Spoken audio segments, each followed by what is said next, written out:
When I think of superstar Clemson quarterbacks, guys like Trevor Lawrence, Taj Boyd, and Desean Watson come to mind. Guys like Hunter Johnson, Cole Stout, and DJ Uiagalelei have also played as well, but there's one guy who is sort of in the middle. He led Clemson to the college football playoff, was seen as a Heisman contender, and someone who could blossom into a college football superstar, but it never quite happened. You probably know who the subject of today's video is, but in case you don't, we're going to be talking about Kelly Bryant. Kelly Bryant had a crazy college football career as he went from the top at one of the most prestigious universities in football to eventually getting benched at another SEC school. In today's video, we're going to take a look at his entire story, his college career, and what eventually went wrong for him. But before we get into today's video, I am still recovering from the flu, so I apologize if my voice is not quite there yet, but try to bear with it and enjoy today's video as much as possible. Also, don't forget to subscribe, as nearly 80% of you guys are not subscribed to the channel.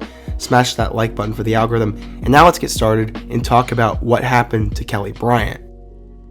In order to understand what went wrong for Kelly Bryant, we first need to go back in time and see how Bryant became a star to begin with. Before Bryant was a household name for many diehard college football fans, he was just a young kid growing up in South Carolina, where football is a pretty big deal.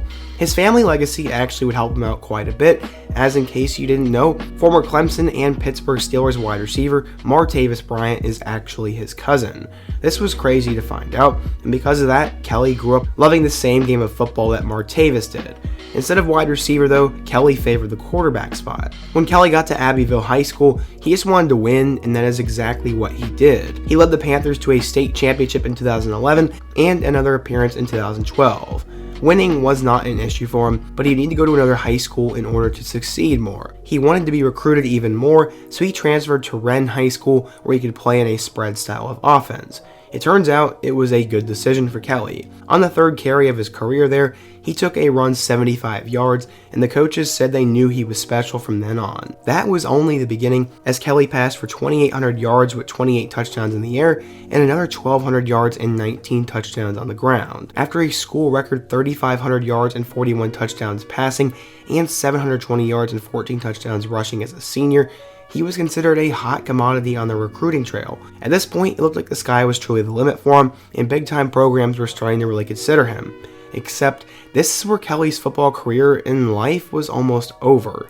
Bryant also played basketball for the high school as well, and apparently a stomach bug had been going around at the time. During halftime of a game though, Kelly had been vomiting blood and was taken to the hospital to get checked out.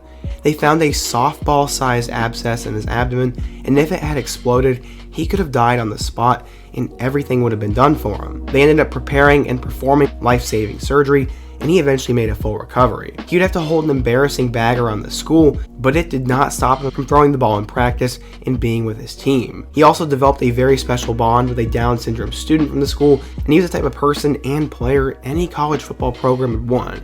He would just have to stay healthy. Thankfully, Chad Morris, the then offensive coordinator at Clemson, was very faithful to Kelly despite him being ill, and Bryant would eventually commit to the Tigers. He made a full recovery and had developed a love for both the game of football and everyday life now. He was now going to be able to play football at the highest collegiate level, and according to 24/7 Sports, Bryant was still a pretty big deal. He was a borderline 4-star recruit, the number 13 dual threat quarterback, and the 420th best player in the class of 2015. Bryant was ready to make an impact at the next level, and the stars were aligning for him to be the next big thing at Clemson. So what ended up happening? At the time, Clemson was just starting to become the dynasty we now know them as, and Desean Watson was a big reason for that. He was a 5-star quarterback coming out of Georgia and had led the Tigers to the promised land. In 2 years as a backup to Watson, Bryant would play a little bit. He completed 13 of 19 passes for 75 yards and a touchdown with an interception as well. 2017 was going to be the year for Kelly, and there was going to be a quarterback battle. When you take a look at this quarterback room, it's actually pretty fascinating. The first guy was obviously Kelly B. The second was a dude named Chase Bryce, who was a true freshman at the time. He ended up being really important for Clemson later on, and has spent time at both Duke and Appalachian State. The next guy in the room was Hunter Johnson. He was a true freshman at the time as well, and was a 5-star recruit from Brownsburg High School in Indianapolis. He had originally committed to Tennessee and was arguably the top gunslinger in his class in the future of Clemson football. The final guy was a dude by the name of Zarat Cooper, and he was part of the class of 2016. He never did a whole lot at Clemson and actually transferred to Jacksonville State, where, fun fact, he was the guy who threw the Hail Mary to beat Florida State this year. Bryant ended up being the guy, so how was this one going to go? The expectations were pretty weird for him, and he actually became a real dual-threat quarterback alongside their new running back Travis Etienne. He had his best game of the year against number 14 Louisville, as he threw for 316 yards and a touchdown, while also rushing for 2 more scores on the ground. Bryant was doing good, and Clemson was rolling for the most part, until a weird road game against Syracuse. He ended up getting injured in that game, and the Orange ended up upsetting them. This was a really weird game, and the Tigers would finish the year with wins over number 20 NC State and number 24 South Carolina, and they were headed to the ACC title game. Surprise, surprise. They got to the ACC Championship where they played against the 2017 Miami Hurricanes, and they ended up thrashing them. Clemson went 12-1 and was good enough to make the college football playoff. They ended up getting to the playoff where they would play Alabama in the first round. Bryant and the Tigers did not play well, as they got killed 24-6 by the Tide, and the season was over. On the year, Bryant had passed for 2,800 yards, 13 touchdowns and 8 interceptions, with nearly 700 yards on the ground and 11 touchdowns. He was solid, but with a blue chip recruit coming in, his time may honestly be limited. The guy who I was talking about who came in was named Trevor Lawrence. He was a prodigy and was going to be his backup, but how long would he be the backup? Bryant ended up starting against Texas A&M, but Trevor started to play well in that game, and eventually in 2018, after going back and forth, Trevor was the starter and Kelly was kicked to the bench. This did come with some controversy, as later there was a debate about whether he should get a ring, but now Kelly would head to another school. Where would he go is the question. After eventually narrowing his list of schools to Missouri, Arkansas, Auburn, North Carolina, and Mississippi State, he chose to join the Missouri program.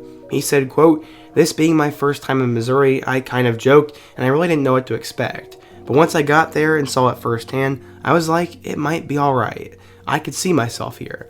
Ever since that visit, Missouri was on my heart wherever I went, so I took a chance and decided to be a Tiger."